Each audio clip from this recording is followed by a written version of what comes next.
Hope you're okay. Let me show you how to enable picture in picture on your iPhone.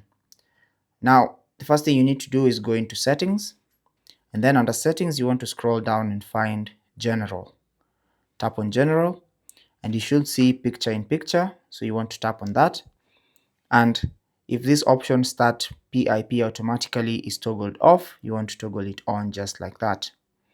Now you can proceed to start using picture in picture on whatever app that you want to use it on.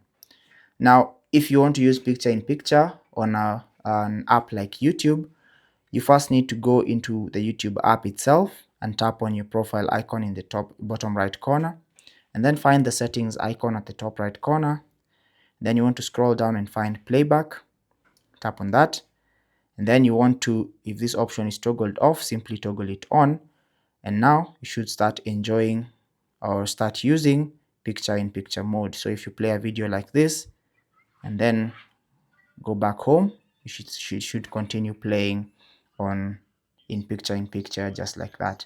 Now if you don't enable that particular option on YouTube, then it's going to play in the background, but it's not going to display over other apps just as it is doing now.